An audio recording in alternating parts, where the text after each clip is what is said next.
prison officials, sex is a complicated topic. I don't think you really crack down on homosexuality. You can't stop it. You can prevent it from happening openly. If the relationship is not causing a problem, generally we don't do anything with that. If they are not openly having sex, and I'm saying you can have a relationship that doesn't have sex involved. But Mason believes it's the lack of sex that leads to the unrest among inmates. That frustrates these dudes. It's not a man that I know from 8 to 80 right now that wakes up and don't have an erection in the morning time, because that's what happens. We're dealing with reality. So when a man wakes up, first thing comes to the man's mind, damn, I wish I was on the street. Damn, I miss my wife. But behind bars, sex can be a combustible concoction of desire, desperation, homophobia, and predatory behavior, especially at prisons as notorious as California's Pelican Bay. This is the last place they need to be sending a flamboyant homosexual, is Pelican Bay. Inmate Adolph Green was out on the Pelican Bay yard when our producer noticed him and asked for an impromptu interview. I'm flamboyant homosexual, the ones that prefer to try to fix themselves up like a girl. And we call each other girls. You understand? And some of the dudes around here, they call you girl, hey, come here, girl, and this and that. But then you have those that smile in your face and laugh at you behind your back. You walk around the track and you hear somebody call, look at that punk, that faggot. It's a bunch of disrespect day in and day out. Green told us that those who are open about their sexuality face retribution from other inmates. You have people that are undercover. You got people that are hiding in the closet, that's doing each other. But the minute they see somebody that's flamboyant, that's out, that they don't understand, then they have something against that. And to go through this here every day with a bunch of people telling you what you can and can't do, who you can live with and who you can't live with because of your sexual preference is wrong. Because half of the ones telling you not to do it are the ones that's doing it in the closet. And in this environment, sexual partners can turn into blood enemies in the blink of an eye. In here, you don't have no friends, I suppose. Because you can laugh and you can sit up and talk and play cards and dominoes and whatnot, but the minute something happens to you, they all go the other direction, leave you to die. And they got a lot of people up in here to call each other loved ones. I love you, I got love for you, you my homeboy. But the minute you do something that they don't like, they'll cut you. That's what Pelican Bay is about. But we've met many openly gay inmates who have little or no fear about being who they are. Yeah, they call me Amy. I chose that name. You know, I want to live my life as a girl. I've always felt like I was a girl. When we met Matthew Campbell, he was serving 12 years for armed robbery and assault at Kentucky State Penitentiary. But his troubles began much earlier. First time I went to jail was 15 years old. I burned the elementary school down. And it's pretty much downhill from there. And as an openly gay man, Campbell's time behind bars has had its challenges. Being gay in prison is really hard. I mean, it's hard enough to do time in here, but the fact that everybody knows that you're gay, there's constant pressure for, you know, sex. You have a lot of people here that, now that they're in prison, they resort to what they have to as far as sex. I have to say there's very few people here that are gay on the streets and gay in here as well.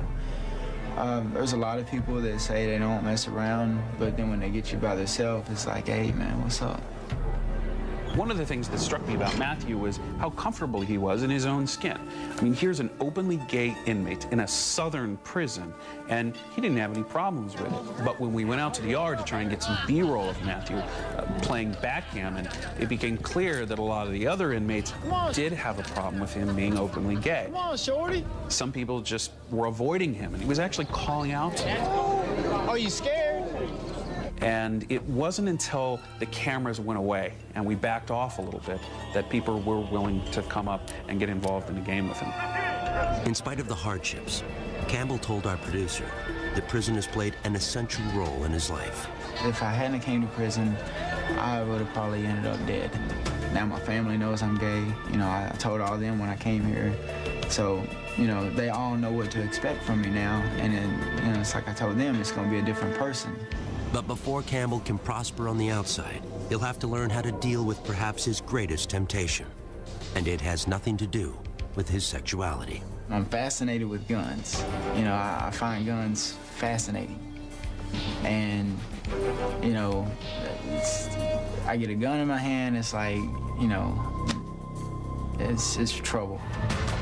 Coming up on Lock Up Raw, Prison Love. We've been together about 2 years. I'm the wife. They're not only lovers, they're loan sharks. Mostly everybody in here has some type of hustle. And later, the unique complications of a wedding behind bars. You get the ring to put on your hand. Oh my God, the best ring. Get the wedding started.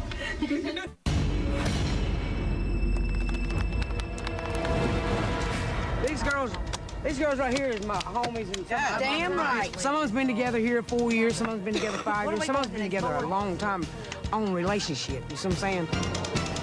If male inmates look for sex in secret, we found a different story when we visited the North Carolina Correctional Institution for Women. The female offender has a lot of needs, and part of that is to feel that someone cares about them.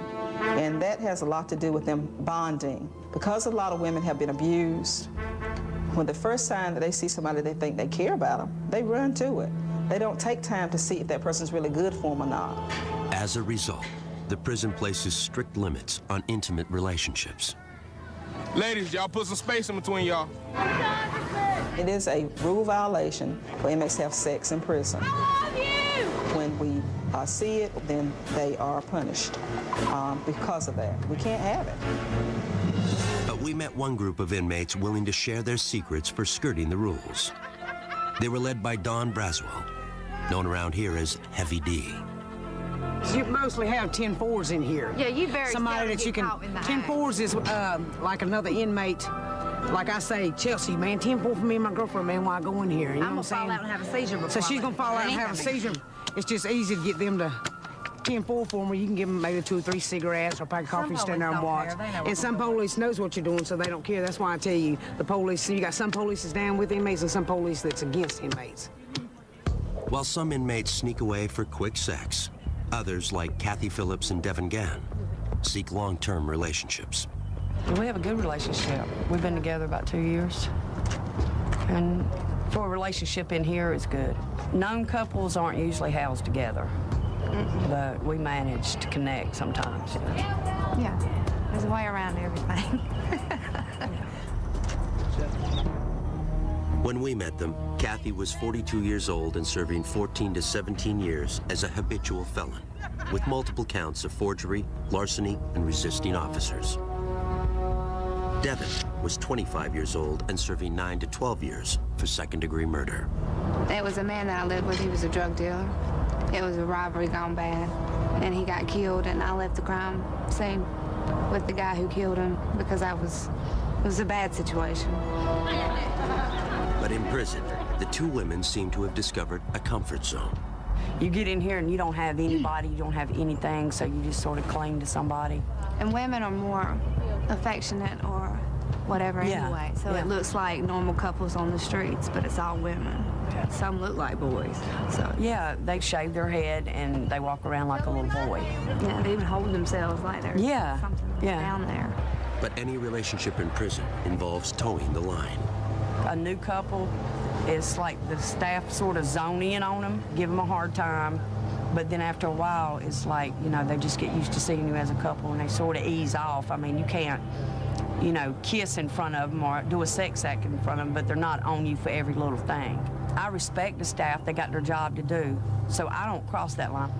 In spite of rules against it, Kathy and Devin appear to be a picture of domestic bliss. I'm the wife. We spend our money together. I shop and get our stuff and cook our food every day and make sure she has her stuff. We do everything together, everything. You know, so whatever she's involved in, I'm involved in. Yeah. That includes the family business. Kathy and Devin are not only lovers, they're loan sharks. Whatever you give them, they owe you double. I started out with $10. Put the 10 out, poured in 20 the next week, put the 20 out, poured in 40 the next week, and I just kept doubling until I got on my feet and got stable. And it's a good hustle. Mostly everybody in here has some type of hustle because, I mean, a lot of people don't have help from home. And you have to survive in here. Prison's not free. They give you 3 meals a day and a bar of state soap, and that's about it. All your hygiene, your food, if you don't want to eat what's in the dining room, you pay for it. And if you don't have anybody on the outside sending you money, the only jobs here you can make money off of is probably 40 cents a day. 40 cents a day will never support you. So people do all kinds of stuff to make hustles. They don't have somebody on the outside, but there's all kinds of hustles. And loan sharking is one of them. But the loan shark lovers insist they never use muscle to extract payment. If somebody doesn't pay me, I generally just, I mark it up as a loss. I just don't deal with them no more. I tell my friends that loan shark, don't deal with them. You got some people in here that'll bust them in the head with a lock or something. I ain't down with that. Devin told us that she used to run an even riskier business. Before her, I had my own hustle that was pretty much staff related. Yeah. I would find weak staff, whoever I found in here, because they obviously can't find somebody on the streets to get hooked up with. And then I would play them to get some money. And then what? I'd continue to get money. Then she'd have them fired. Devin believes that the officers she seduced deserve their punishment. I have no remorse when it comes to that. I feel as though it's some type of perverted injustice. When you come in here and you think you can get a free lick off of an inmate and you have access to the free world. Yeah. I've gotten a lot of money that way. Yeah. But I've kind of cut that out in this relationship. Yeah. I'm retired. As close as Kathy and Devin were, they told us they have no illusions about a future together. We take it day by day. Yeah. There's no promises of forever or nothing like that. We're very realistic in our relationship. There's a lot of dreams and wishes, but we know that those aren't realistic. You know, we'll just enjoy today. Yeah.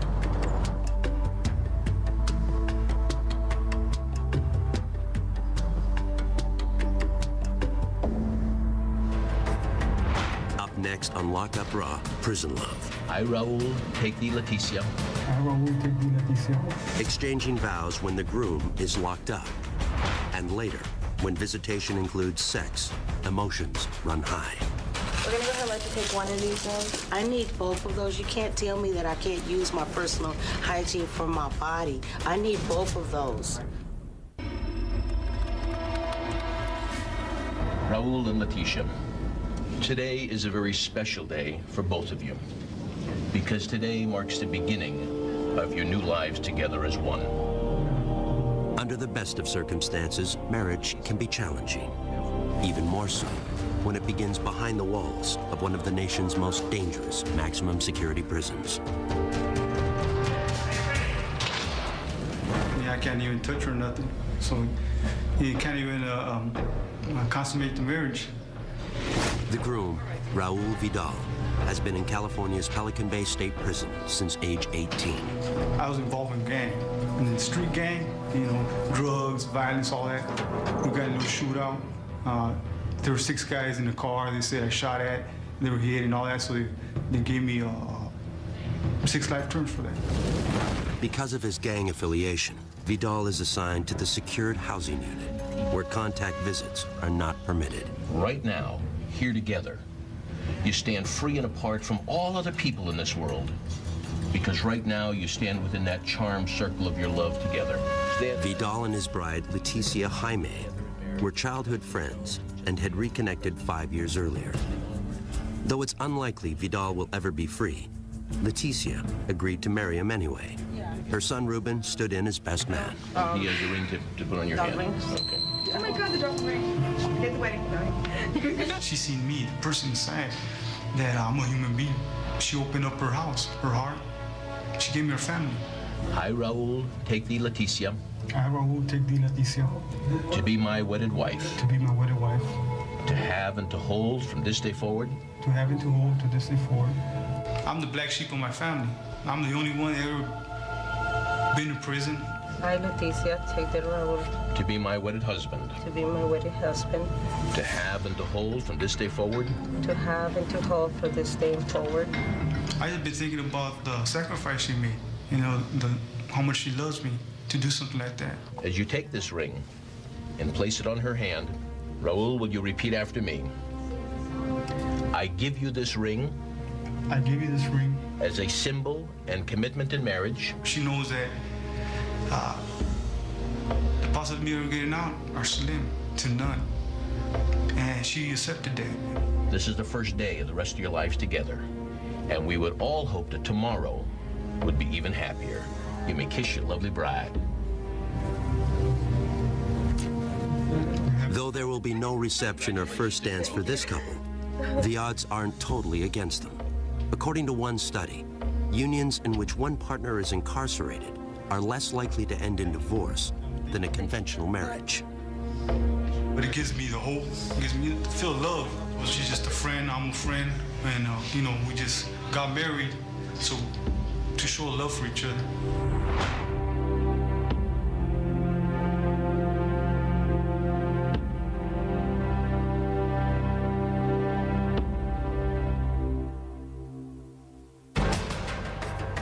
Next on Lock Up Raw, Prison Love. Just being cuddled up with a female makes you appreciate the little things in life. A rare night of physical intimacy for a convict and his wife. And later, I begin to hear people talk about, oh, she's got sentenced to death. She's gonna die for the crimes that she committed. identical twins divided by death row.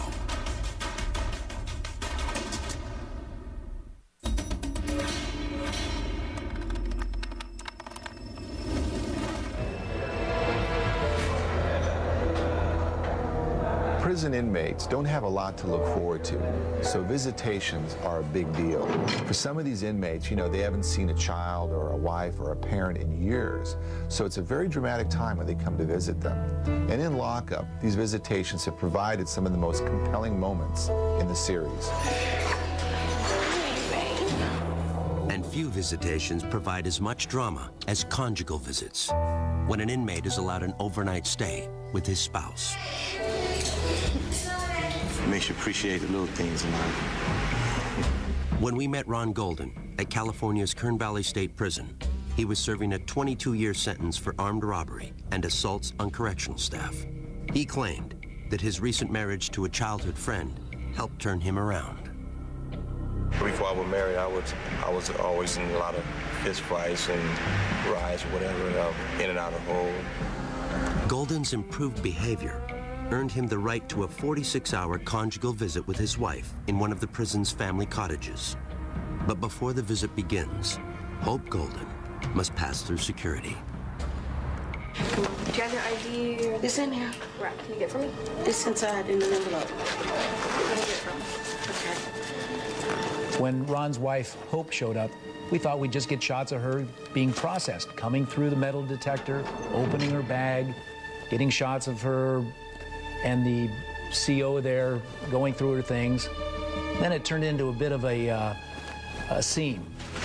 Okay, baby oils can't go in either. That wasn't on the list. That's a lubricant. Like, this isn't factory sealed, it can't go in. Everything has to be factory sealed. And this is not in a clear bottle, and it's unopened, and it contains alcohol in it. Everything that is made like that has alcohol in it. Anything that contains alcohol, it specifies in the rules. Everything just about has alcohol in it. It appeared that some of the things that she was bringing in were not allowed, and Hope was not very happy about that. So as things were being pulled out of her bag, Hope started to get a little angry. We're gonna go ahead and let you take one of these in. I need both of those. You can't tell me that I can't use my personal hygiene for my body. I need both of those. Okay, I just talked to my supervisor and she said... Can I speak with her, please? Because you guys are going a little bit to the extreme.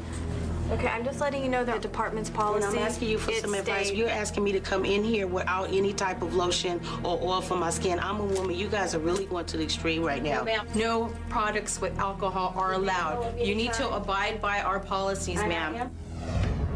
After coming dangerously close to being denied her visit, Hope is allowed to proceed to the prison's gated conjugal unit. It's good things and bad things that you have to go through to get here. Hope says the difficulties of a prison visit are worth it. I knew who he was before I started coming to see him at the prison, and I liked him then because we were friends first. And that's what made us bond as lovers even better. And it was special because we didn't make love till we got married. And that's something that I never did before. So I was happy about that too. What are you guys gonna do for 2 days? Well, we're gonna have fun. We're gonna probably do a lot of exercise, jumping jacks and stuff. Liar. Golden is finally escorted across the prison yard to the Family Visitation Center. His long-awaited reunion with his wife is just moments away. I'm feeling marvelous, extremely excited.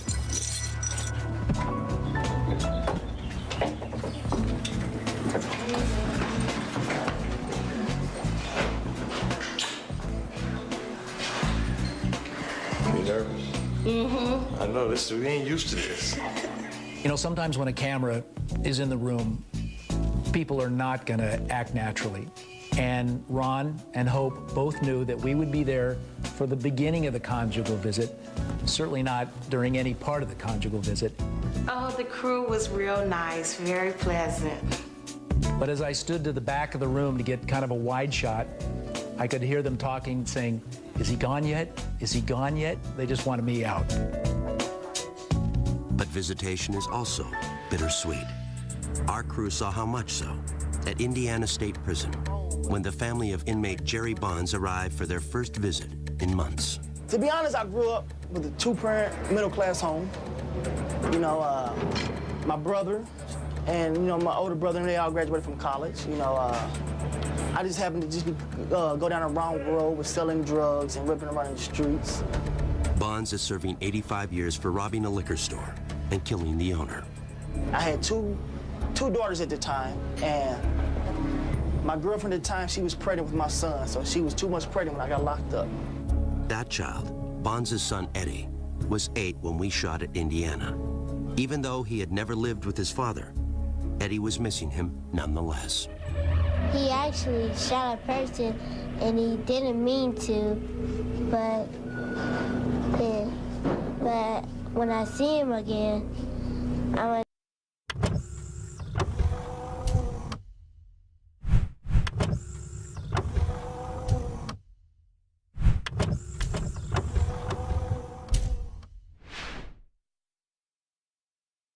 to live with them is be with them together so we can go to the park and the museum. His youngest son cries sometimes because he doesn't have his father around, and there's some things that he really needs to be in his life for. But Bonds has had a tough time following the rules in prison as well. His last infraction was for attempting to intimidate an officer. That, along with 3 urine tests that proved positive for marijuana, has cost Bonds visitation privileges with his family. He had only recently gotten them back, but with restrictions. So right now I'm on non-contact status. It's like through the phone and the glass. How did you react when your son told you that he wasn't going to have contact visits anymore? Well, I was upset at first, and I even threatened him to not even bring his kids up here, you know. And I was very upset with him. Matter of fact, I was so upset with him I couldn't think straight. Bonds acknowledged that his actions, both in and out of prison, don't set the best example for his children. And it's like, how can I tell you guys to be good and do good in school and stay out of trouble, and every time you come and see me, I'm on restriction from visits, or I can't have visits because I'm in trouble. And they're like, well, you're kind of a hypocrite, Dad. You know, you're telling me to be good, but you're not being good. Our crew caught up with Bonds shortly before his first visit with his children and parents in months. Your clothes are pressed, your boots look like shiny new. You want to look kind of spit because it is a special day. You know, because your family do come, they came from so far. It puts a smile on their face and see, okay, you are doing okay. You know, because they worry about me in here. But first, Bonds would need to pass pre-visitation security measures, starting with his freshly pressed clothes. All right, do me a favor, go ahead and completely disrobe. Despite the fact that he will not have physical contact, Bonds, like every other Indiana inmate, is strip searched prior to visitation. All right, this time open your mouth, please. Put your fingers in, spread your cheeks apart. Upper lip up, please. Lower lip down. Can you look inside your nose, please? Authorities must ensure that inmates are not attempting to pass contraband to the outside. Turn back around, squat, cough. All right, go ahead and get dressed. Meanwhile, the Bonds family has to pass through security as well. And even though it was nearly a 3-hour drive to get here, Jerry Bonds Sr. feels it's worth it. When a person is down, you really have to be there for them, you know? So what we try to relay back to Jerry is that we hope you get out of here sometime soon. And then when you do get out, you know, to pick up where you left off and show these kids that they're not just coming up here for, you know, nothing at all. I'm just anxious, man. I want to see him so bad. I wish I could touch him and hug him, but I guess this is better than nothing. Finally, the waiting is over. What's up, man? What's up? How y'all doing? Y'all looking cute. Thank you. Look up, let me see you. Let me get a smile, man. I ain't seen you in a while. How you doing in school? Which grade you going to, Eddie? Well, the hardest part is like seeing him behind the glass and he's in here and stuff. So I really want him to get out. When his kids can't hug him, like I told him, he's hurting his kids. You know, I can stand the hurt, but sometimes kids can't. What's wrong with Granddaddy? Let me speak to him. Hold on.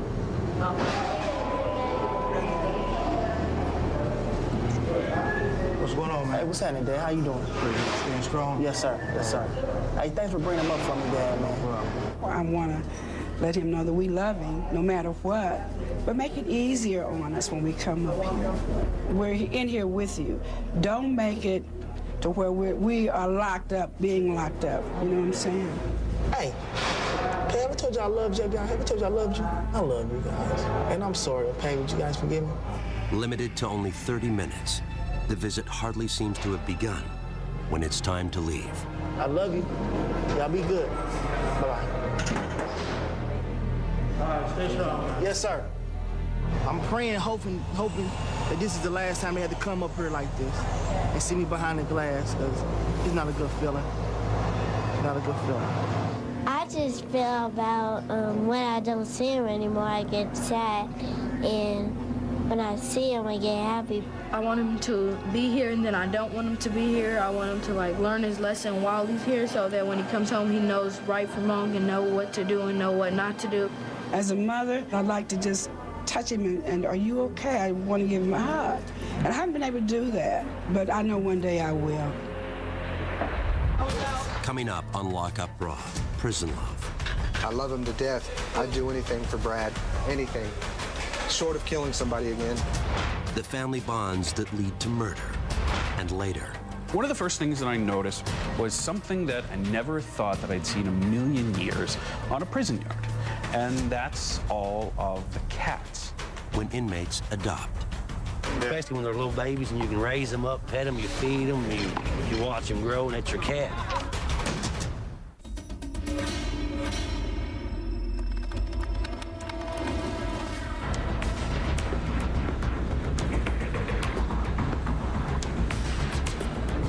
The bond one inmate might develop with another is often the only thing that helps them survive the bleak existence of a life behind bars.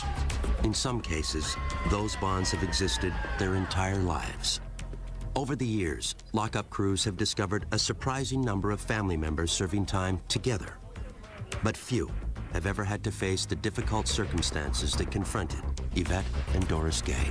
Being on death row was like I needed to be with my sister. The identical twins, both convicted of murder for helping Yvette's former boyfriend carry out a triple homicide, were sent to the North Carolina Correctional Institution for Women. Doris got a life sentence. Yvette was condemned to die. She told us about her first day on death row. I began to hear hurls and insults when I first got in the gate, I began to hear people talk about, oh, she's got sentenced to death. Oh, she's gonna die for the crimes that she committed. Even though they were housed at the same prison, the women were prohibited from seeing one another. But occasionally, Doris would catch a fleeting glimpse of Yvette. And I would go by the chapel, and I see my sister. She'll be in the window, and I'll walk by with a group of ladies, and everybody would say, well, Doris, there's your sister. And I said, God, there she is. And I said, Lord, I wish she was out here, And I hated to go by there just to see her, and it hurt my heart, and I would ache. After 6 years of separation, Yvette's punishment was reduced to a life sentence, meaning she could leave death row and reunite with Doris. I was so excited for her, and she came and hugged me, and we were crying and kissing and hugging, and oh, it was like a great reunion. I started crying. I got emotional, and I just began to praise God. Yeah. Though they can see each other on the yard, prison officials won't let the sisters share a cell for security reasons. They think we're the same person in the same dorm, the officers, and they get confused. It's interesting and kind of unusual for corrections because if you're not paying attention, you don't know who you're talking to. Is one of the reasons why we house them separately. Look how I look. Yeah, you look wonderful. You look wonderful. Yeah.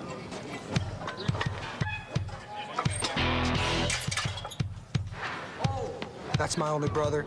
We're really close. We're really tight. We eat together. We live together. We work together. Our visit to the Anamosa State Penitentiary in Iowa led us to another memorable pair of siblings, Michael and Brad Love, whose lifelong allegiance drove them to kill. Growing up, I wanted to be him. He's almost 4 years older than me, and I see him running around drinking and breaking into stuff and doing whatever he's doing, and I'm like, I'm gonna be like him. That's my big brother. That's my idol. And so, I kind of followed in the same footsteps. But as the Love brothers revealed to our crew, those footsteps led down a bloody path that ended at a holiday party in their trailer park. It was Christmas night, 1992. Me and my brother went to a party with what we thought were friends, but they tried to rob us to take the liquor that we had brought. And they just started beating me up. There was like 4 of them. They hurt Brad. I couldn't let him get away with that. They threatened his life. And I couldn't handle that. So we left, went to my trailer. I got a shotgun, my brother got a knife, a machete, and we went back out there and did what we did. I remember Mike standing there and he had the gun pointed up at the door of the trailer. And one of the dudes looked out the window and he was like, F you, or whatever he said, and boom, then he shot. So I shot 3 people, he cut up 2. We were both charged with first-degree murder, which carries a life sentence in Iowa. And that's it. Life means you don't ever get out. But Michael wasn't prepared to see his brother suffer that fate. Brad didn't kill anybody. I'm the one that shot and killed the guy. So I didn't think it fair for him to spend the rest of his life in prison. They come to me and say if I pled guilty to first-degree murder, they would plea bargain him down to lesser time. So he plea bargained down to 125 years, which to me that's still excessive, but it's better than a life sentence. He gets to go home where I'll probably end up dying in prison. How does that make you feel? Makes me feel like a piece of really, man. You're my only brother, and because of something we did, and we did it together, and he takes responsibility for his own actions. I don't know, man, it makes me feel like I'm that tall because I let it happen. I think in my mind that he's here because of me, so I carry that guilt around every day. He was 18, he turned 18 in county jail. He had a whole life ahead of him. He could have been a pro football player or a rock star, whatever he wanted to be. And I feel in my mind and my heart that I ruined that for him. And there's no way to explain how much guilt I carry around. The Love brothers were initially incarcerated together at another Iowa prison. But once again, Brad followed Michael, and the result was more violence. The last fight that we got into, this guy told on my brother for smoking weed. Mike told me, he said, here, I'm gonna go beat him up. He's like, I want you to shoot jiggers, watch out for us. I said, all right. So I was standing outside the cell, and Mike goes in there, and I don't know what made me do it, but I look in the window, and it was only supposed to be one dude in there, but there was two guys, and they was trying to get on Mike, and I was like, no, that ain't gonna happen. So I ran in there, and I grabbed the other dude and beat him up pretty bad, and then they shipped me out, and then that was it. Yeah, it sucked.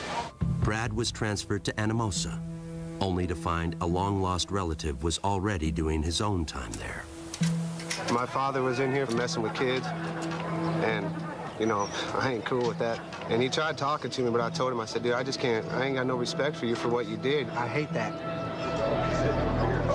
That's the worst crime that you can do, including the crime that I did of murder.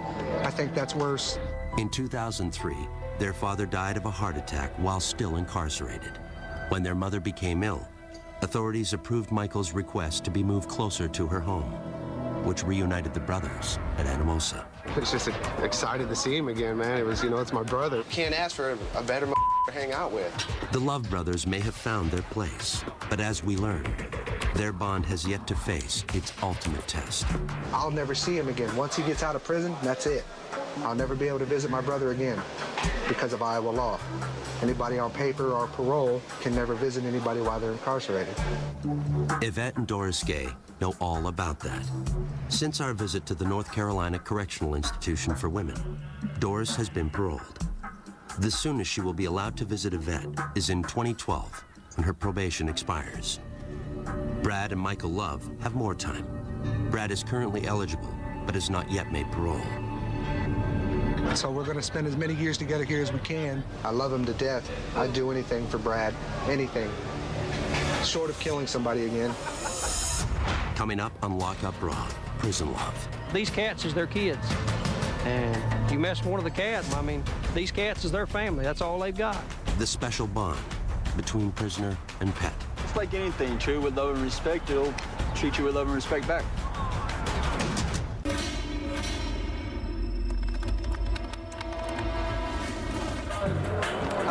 The social center of almost every prison is the yard.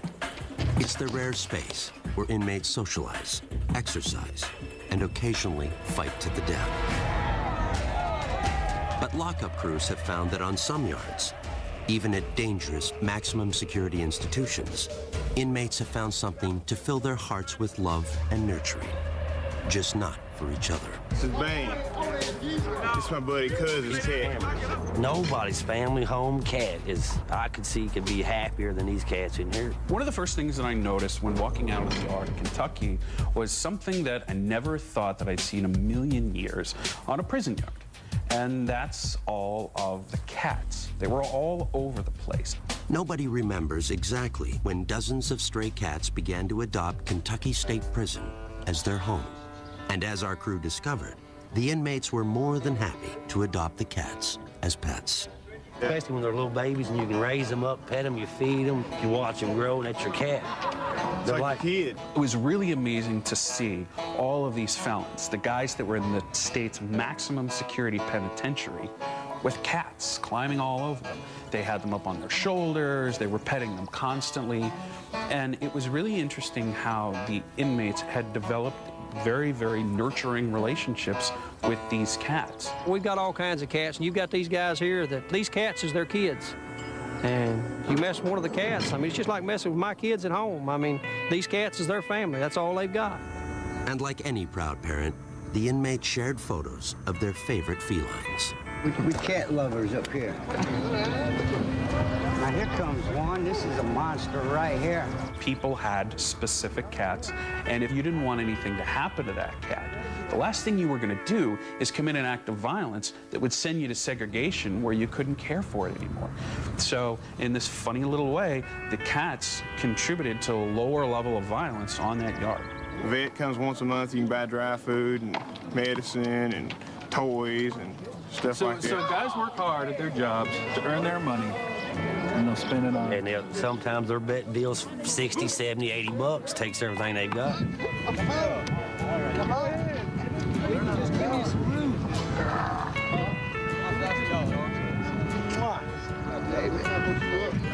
Red, I wish you cats would get together and get rid of some of these rats we got running around this yard, man. Don't like rats, man. Yeah. The people rats. Now, you leave the little bitty mice alone. We found an even more unlikely bond at California State Prison, Corcoran. It's like anything, treat with love and respect, it'll treat you with love and respect back. We were just kind of out on the yard shooting, and I looked over it and I saw these guys petting something. And at first I thought it was like a kitten, and it ended up it was a gopher that they had tamed. We shampoo them, give them a little bath, so they don't bring the dirt mites in, and play with them, and let them run around in our cells, feed them apples, lettuce, take care of them, and they're good little pets. It's like the best companion I've ever had. A lot of the guys that we ran into have probably never had anybody, to love, or anything or anybody to love them. And, when you run into somebody who is, adopted a gopher and it gives him some sort of outlet for affection, it's got to be a good thing. But we found a very different case of inmate-creature bonding inside California's San Quentin State Prison. I'm Mike Miller is my real name, and the staff here call me the Birdman of San Quentin. The first day I got here at San Quentin, birds seemed to have flocked to me for some reason. And I don't know, they probably think I'm the Birdman of Alcatraz. Maybe they're mistaken because he has a shaped head too. Miller was serving an 8-year sentence for burglary when he proudly showed us his cell, a virtual shrine to his winged friends. And ever since I've been here, the birds just come up to me like they know me. I got them landing on my shoulders and my hands, and, different kinds of birds, not just pigeons, but I got the different kinds of blackbirds, like the finch and the redwing landing on me. I think the birds is a good way of releasing a lot of tension and anger. And before I got arrested, my girlfriend used to chase the birds away. She didn't want me around them. And so when I'm in here, I have a chance to mingle with the birds. And basically, that's about the only friends I got is birds. I can't trust anybody else.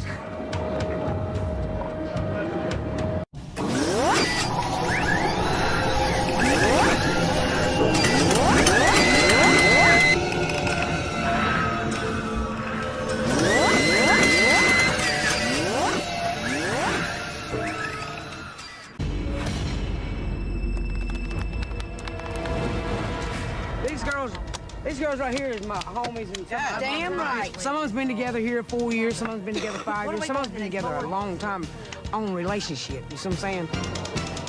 If male inmates look for sex in secret, we found a different story when we visited the North Carolina Correctional Institution for Women. The female offender has a lot of needs, and part of that is to feel that someone cares about them. And that has a lot to do with them bonding. Because a lot of women have been abused, when the first time that they see somebody they think they care about them, they run to it. They don't take time to see if that person's really good for them or not. As a result, the prison places strict limits on intimate relationships. Ladies, y'all put some space in between y'all. It is a rule violation for inmates to have sex in prison. When we see it, then they are punished because of that. We can't have it.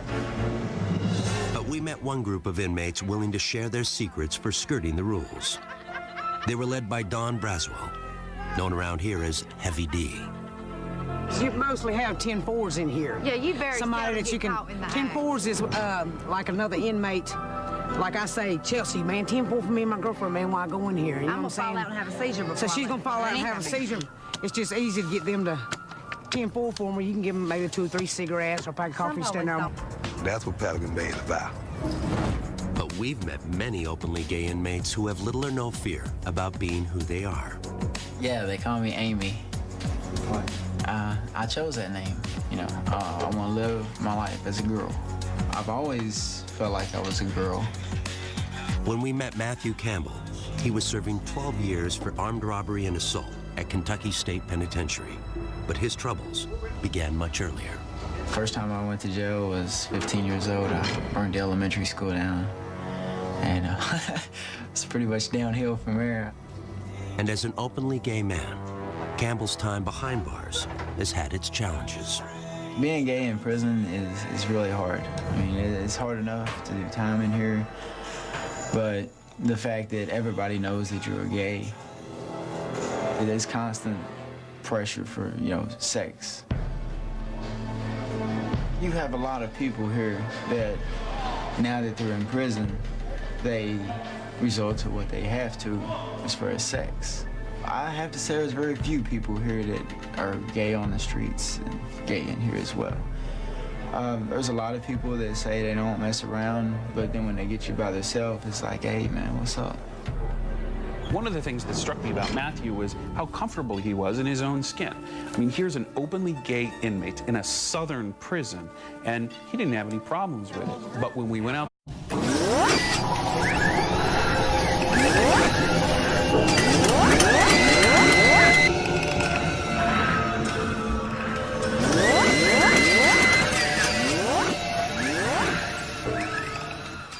For prison officials, sex is a complicated topic. I don't think you really crack down on homosexuality. You can't stop it. You can prevent it from happening openly. If the relationship is not causing a problem, generally we don't do anything with that. If they are not openly having sex, and I'm saying you can have a relationship that doesn't have sex involved. But Mason believes it's the lack of sex that leads to the unrest among inmates. That frustrates these dudes. It's not a man that I know from 8 to 80 right now that wakes up and don't have an erection in the morning time, because that's what happens. We're dealing with reality. So when a man wakes up, first thing comes to the man's mind, damn, I wish I was on the street. Damn, I miss my wife. But behind bars, sex can be a combustible concoction of desire, desperation, homophobia, and predatory behavior, especially at prisons as notorious as California's Pelican Bay. This is the last place they need to be sending a flamboyant homosexual, is Pelican Bay. Inmate Adolph Green was out on the Pelican Bay yard when our producer noticed him and asked for an impromptu interview. I'm flamboyant homosexual, the ones that prefer to try to fix themselves up like a girl. And we call each other girls. You understand? And some of the dudes around here, they call you girl, hey, come here, girl, and this and that. But then you have those that smile in your face and laugh at you behind your back. You walk around the track and you hear somebody call, look at that punk, that faggot. It's a bunch of disrespect day in and day out. Green told us that those who are open about their sexuality face retribution from other inmates. You have people that are undercover. You got people that are hiding in the closet, that's doing each other. But the minute they see somebody that's flamboyant, that's out, that they don't understand, then they have something against that. And to go through this here every day with a bunch of people telling you what you can and can't do, who you can live with and who you can't live with because of your sexual preference is wrong. Because half of the ones telling you not to do it are the ones that's doing it in the closet. And in this environment, sexual partners can turn into blood enemies in the blink of an eye. In here, you don't have no friends, I suppose. Because you can laugh and you can sit up and talk and play cards and dominoes and whatnot, but the minute something happens to you, they all go the other direction, leave you to die. And they got a lot of people up in here to call each other loved ones. I love you, I got love for you, you my homeboy. But the minute you do something that they don't like, they'll cut you. to the yard to try and get some B-roll of Matthew playing backgammon, it became clear that a lot of the other inmates did have a problem with him being openly gay. Come on, shorty. Some people just were avoiding him, and he was actually calling out to them. Are you scared? And it wasn't until the cameras went away and we backed off a little bit that people were willing to come up and get involved in the game with him. In spite of the hardships, Campbell told our producer that prison has played an essential role in his life. If I hadn't came to prison, I would have probably ended up dead. Now my family knows I'm gay. You know, I told all them when I came here. So, you know, they all know what to expect from me now. And then, you know, it's like I told them, it's going to be a different person. But before Campbell can prosper on the outside, he'll have to learn how to deal with perhaps his greatest temptation. And it has nothing to do with his sexuality. I'm fascinated with guns. You know, I find guns fascinating. And, you know, I get a gun in my hand, it's like, you know, it's trouble. Coming up on Lock Up Raw, Prison Love. We've been together about 2 years. I'm the wife. They're not only lovers, they're loan sharks. Mostly everybody in here has some type of hustle. And later, the unique complications of a wedding behind bars. You get a ring to put on your hand. Oh my God, the best ring. Get the wedding started.